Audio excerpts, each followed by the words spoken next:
रोज एक नई कहानी देखने के लिए हमारे चैनल को सब्सक्राइब करें और बेल आइकन दबाना ना भूलें।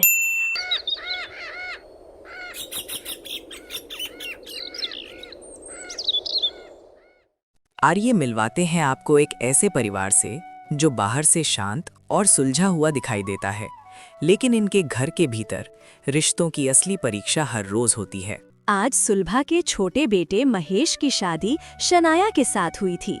सुलभा का बड़ा बेटा सुरेश अपनी पत्नी और बीना के साथ नई बहू के गृह प्रवेश की तैयारी कर रहा था। सुलभा बहुत खुश थी। अगले दिन, शनाया, आज ससुराल में तुम्हारी पहली रसोई है, इसलिए अच्छा सा कुछ पकाओ। जी भाभी, आप बाहर जाकर बैठिए, मैं थोड़ी देर में खाना बनाकर टेबल पर लगा देती हूँ। बस मुझे थोड़ा सामान चाहिए, वो लेकर आती हूँ।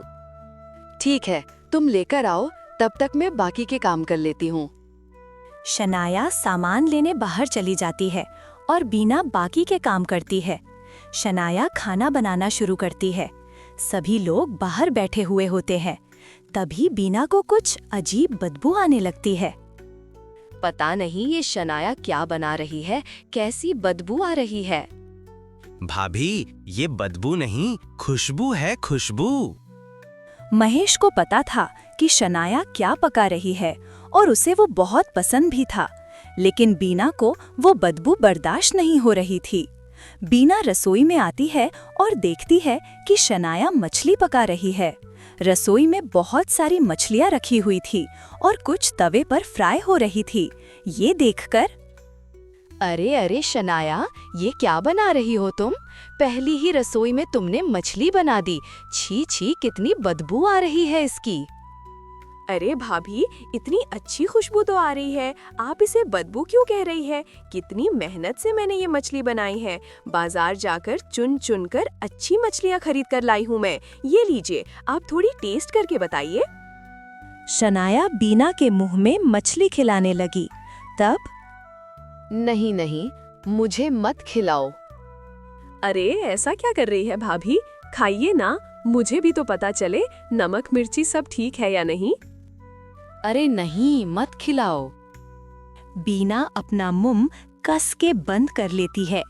उन दोनों की आवाज सुनकर सुलभा अंदर आती है। वो रसोई में देखती है कि मछली बनी है और शनाया बीना को मछली खिला रही है। तब, अरे शनाया बहू, बड़ी बहू को मछली मत खिलाओ, वो नॉनवेज नहीं खाती है। सुलभा चिल्लाते हुए कहती है और उसकी आवाज सुनकर शनाया रुक जाती है। क्या भाभी नॉनवेज नहीं खाती? अरे भाभी, तो आपको पहले बताना चाहिए था ना। देखा माँ जी, आपकी नई बहू ने आज पहली रसोई में कुछ मीठा बनाने की जगह ये मछली पकाई है। छोटी बहू, आज कुछ मीठा बनाना चाहिए बेटा। तुमने ये मछली पकाई है, अब तो लगता है कि मुझे भूखा रहना पड़ेगा। बड़ी बहू जाने दो, छोटी बहू को पता नहीं होगा। आज के बाद वो कभी तुम्हें नॉनवेज खाने के लिए नहीं कहेगी। छोटी बहू, तुम्हारा ये खाना बनाने के बाद बड़ी बहू के लिए कुछ और पका देना। वो अब इस बास आने वाली रसोई में काम नहीं कर सकती। तो क्या इस घर में कोई नॉनवेज नहीं खाता? ऐसी बात नहीं है, बड़ी बहू को छोड़कर सब खाते हैं, लेकिन घर में पकाकर नहीं, बाहर जाकर खाते हैं। हाँ, तुम्हें पता नहीं था, इसलिए आज के लिए जाने दो, लेकिन आगे से याद रखना। शनाया अपना खाना बना लेती है। फिर वो बीना के लिए भी खाना तैयार कर लेती है। ऐसे ही दिन बीतने लगते हैं।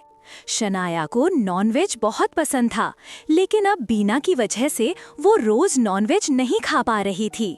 एक दिन, महेश, तुम्हें तो पता है कि मुझे नॉनवेज खाना कितना पसंद है। हाँ, इसीलिए तो हम हर 2 दिन के बाद बाहर जाकर नॉनवेज खाते हैं। हाँ, लेकिन मुझे रोज रोज बाहर जाकर खाना अच्छा नहीं लगता। क्यों ना मैं घर पर ही नॉनवेज बनाना शुरू करूं? लेकिन भाभी को नॉनवेज पसंद नहीं है, इसलिए हम घर में नहीं बनाते हैं। हाँ, लेकिन अब बाकी सब खाते हैं तो उन्हें भी थोड़ा एडजस्ट करना चाहिए ना। मैं माँ जी से बात करती हूँ। अगले दिन शनाया सुलभा से बात करती है।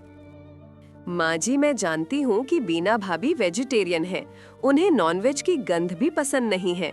उन्हें छोड़कर घर में बाकी सब नॉनवेज खाते हैं। हमेशा बाहर जाकर नॉनवेज खाना सेहत के लिए भी अच्छा नहीं है और खर्चे के भी। इसलिए क्या बहू?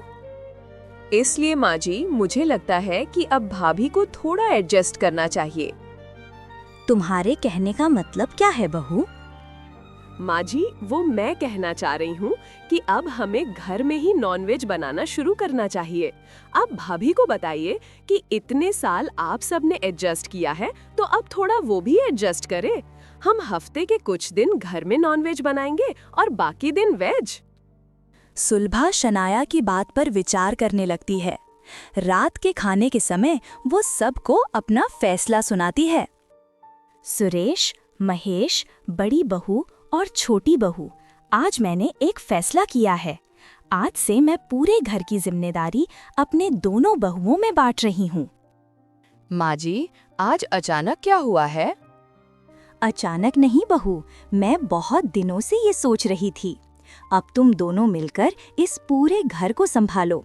पूरे रसोई की जिम्मेदारी भी तुम दोनों की ही होगी। तुम दोनों अपनी अपनी पसंद से खाना बनाओ और हम सबको खिलाओ। अपनी अपनी पसंद से माँ जी, पर शनाया को तो नॉनवेज पसंद है और हमारे घर में तो नॉनवेज नहीं बनता। वो इसलिए नहीं बनता बहू क्योंकि तुम्हें पसंद नहीं है।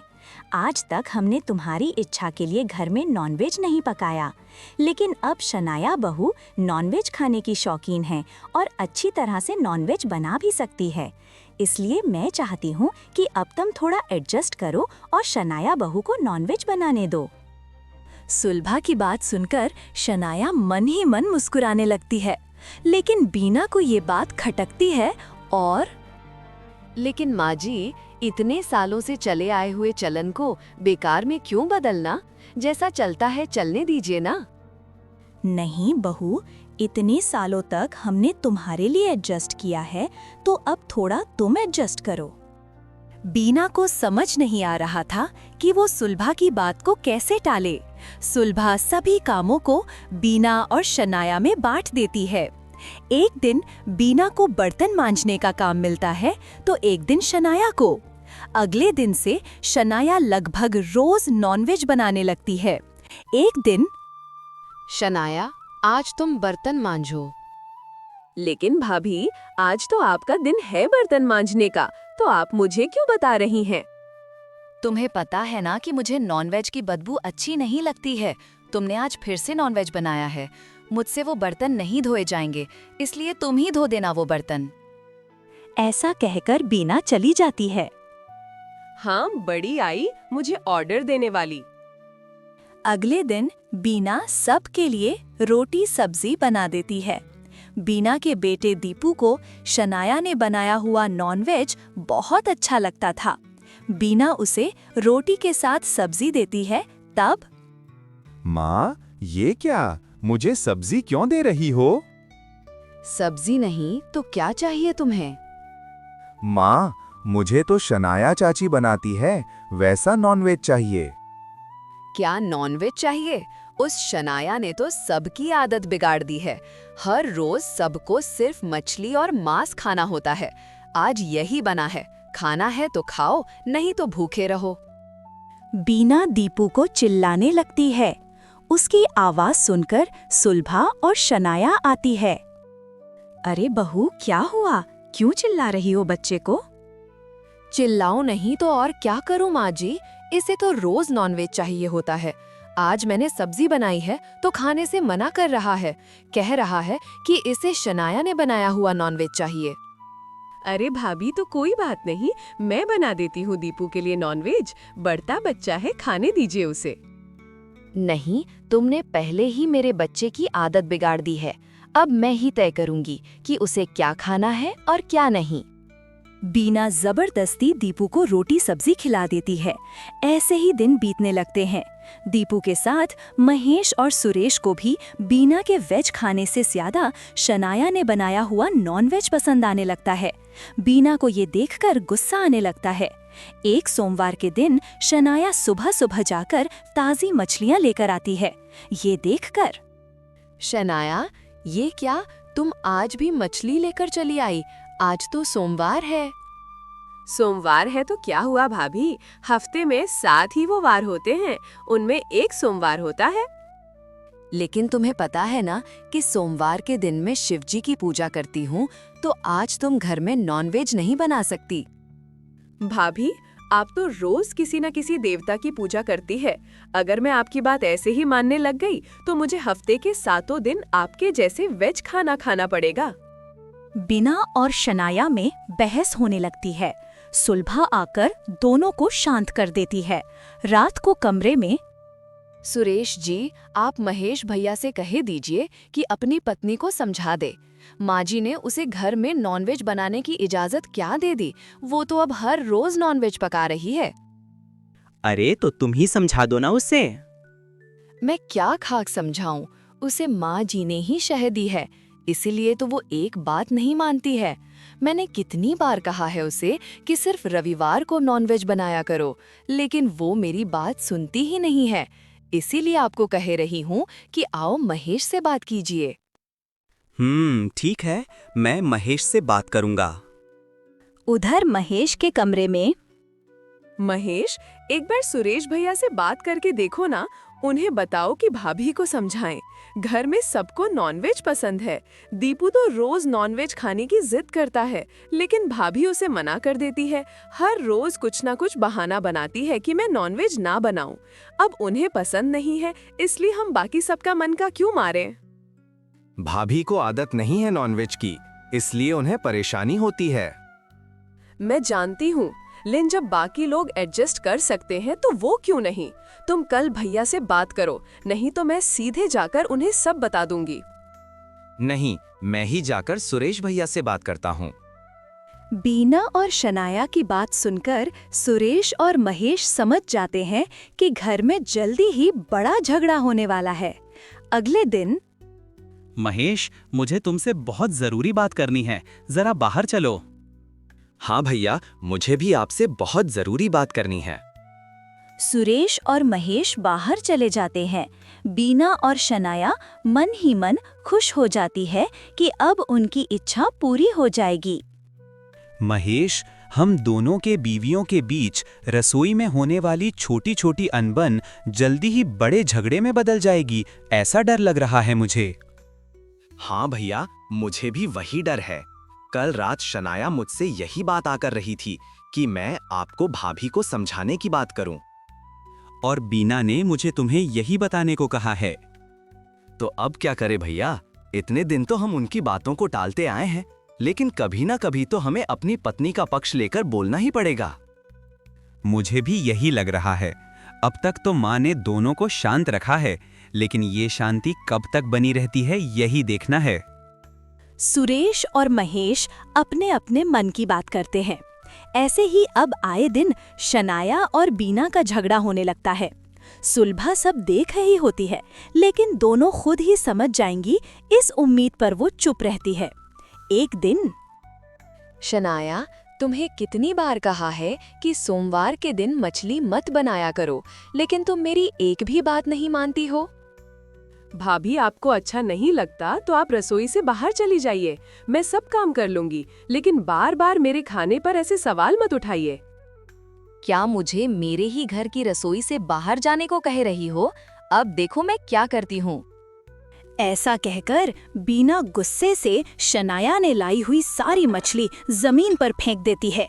बर्तन गिरने की आवाज से सुलभा और सुरेश महेश रसोई में आते हैं। वो देखते हैं कि जमीन पर मछलियां गिरी पड़ी हैं। शनाया रोते हुए कहती है, महेश, देखो भाभी ने सारी मछलियां जमीन पर फेंक दी है। ये तो मुझे सुख से खाने भी नहीं देना चाहती है। शनाया की मेहनत को ऐसा खराब हुआ देखकर महेश को गुस्सा आ जाता है और वो बीना से बहस करने लगता है। ये देखकर अब सुरेश बीना की साइड लेकर महेश के साथ बहस करने लगता है। कुछ ही देर में दोनों भाइयों का झगड़ा हो जाता है। सुलभा शांति से ये सब देखती है और चुप हो जाओ तुम सब, मैं बहुत दिनों से ये सब देख रही हूँ और मैं जानती थी कि ये दिन आकर रहेगा। अब मैं जो कहूँगी वही इस घर में होगा। ऐसा क्या होगा माँ? बंटवारा। बंटवारा। हाँ, बंटवारा इस रसोई का। आज से ये दोनों एक रसोई में काम नहीं करेंगी। दोनों की रसोई अलग होगी। ये रसोई आज से सिर्फ शनाया बहू की होगी और सामने जो खाली कमरा है उसमें बीना बहू अपने लिए नई रसोई अपने हिसाब से बनाएगी। बीना बहू, तुम्हें जितने भी बर्तनों की जरूरत हो मुझे बता देना, मैं खुद खरीद कर ले आऊंगी। लेकिन मुझे आज के बाद तुम दोनों में कोई अनबन नहीं चाहिए। सुलभा अगले दिन कारागिर को बुलाती है और बीना के लिए नई रसोई बना देती है। अब दोनों बहुएं अपनी अपनी रसोई संभालने लगती है। बीना खुश हो जाती है क्योंकि अब उसकी रसोई में नॉन वेज नहीं बनता, और शनाया खुश हो जाती है क्योंकि अब वो जब चाहे नॉन वेज बना सकती है। ऐसे ही कुछ दिन बीत जाते हैं। बीना और शनाया अब एक दूसरे से ज्यादा बात भी नहीं करती थीं। सुलभा के इस निर्णय से घर में एक अजीब सी शांति बनी रहती थी। ऐसे ही एक दिन बीना के रसोई में गैस खत्म हो जाता है। दीपू आता है और माँ, खाना दे दो, बहुत भूख लगी है। अभी नहीं दे सकती बेटा, गैस खत्म हो गया है। मैं वही सोच रही हूँ कि खाने का क्या करूँ। 2 घंटे बीत जाते हैं। दीपू अब भूख से रोने लगता है। तब शनाया उसके पास आकर उसे पूछती है कि क्या हुआ है। दीपू शनाया को बताता है कि उसे बहुत भूख लगी है, लेकिन उसकी माँ के पास गैस ही नहीं है। ये सुनकर शनाया अपने रसोई से गैस का सिलेंडर लेकर बीना की रसोई में जाती है और भाभी, हमारी रसोई का बंटवारा हुआ है। हम दोनों में मतभेद है, लेकिन मनों का भेद नहीं हुआ है। ये सिलेंडर लीजिए और बच्चे को खाना खिलाइए। शनाया की ये बात सुनकर बीना एकदम से रोने लगती है। वो कहती है, मैं कब से सोच रही थी शनाया कि तुम्हारे पास आकर गैस मांगूं, लेकिन मेरा अहंकार मुझे रोक रहा था। लेकिन तुमने सच कहा, हमारे दिलों का बंटवारा नहीं हुआ है। मुझे माफ कर दो, मुझे तुम्हें समझना चाहिए था। नहीं भाभी, माफी तो मुझे मांगनी चाहिए। मुझे भी आपकी भावनाओं का सम्मान करना चाहिए था। मैं अगर सोमवार के दिन नॉनवेज नहीं बनाती तो शायद इतना बड़ा झगड़ा नहीं होता। मुझे भी आपसे बात न करके अच्छा नहीं लग रहा था। हमें माँ जी से बात करनी चाहिए। दोनों सुलभा के पास आती है और उसे बताती है कि उन्हें अलग नहीं रहना है। सुरेश और महेश भी वहां आते हैं। तुम दोनों अभी ये कही रही हो, लेकिन बाद में आगे जाकर फिर तुम दोनों में झगड़े हो सकते हैं। नहीं माँ जी, हम दोनों में अब झगड़ा नहीं होगा। मुझे ये बंटवारा नहीं चाहिए। हाँ माँ जी, गलती मेरी थी। मुझे इस घर की आदतें बदलनी नहीं चाहिए थी, लेकिन अब मुझे समझ आ गया है, इसलिए आप हमारी रसोई को फिर से एक कर दीजिए। सुलभा सोचने लगती है। कुछ देर के बाद वो कहती है, मैं रसोई एक नहीं करूंगी। हाँ, लेकिन अगर तुम दोनों एक होना चाहती हो तो मेरे पास एक तरकीब है। अभी जो बीना बहू की रसोई है उसमें हफ्ते के 4 दिन सोम, मंगल, गुरुवार और शनिवार को वेज खाना बनेगा, और बुधवार, शुक्रवार और रविवार को शनाया की रसोई में नॉन वेज खाना बनेगा। तुम दोनों को ये बात मंजूर हो, और अगर तुम मुझे वचन दो कि आज के बाद तुम कभी झगड़ा नहीं करोगी तो ही मैं इस बात की इजाजत दूंगी, नहीं तो जैसा है वैसा चलने दो। शनाया और बीना एक दूसरे को देखती है और हाँ कहती है। अब सुलभा के तरकीब को सुनते हुए हफ्ते में 4 दिन वेज और 3 दिन नॉनवेज बनने लगता है। अब घर में सब खुश रहने लगते हैं और सबको अपना मनपसंद खाना भी मिलने लगता है।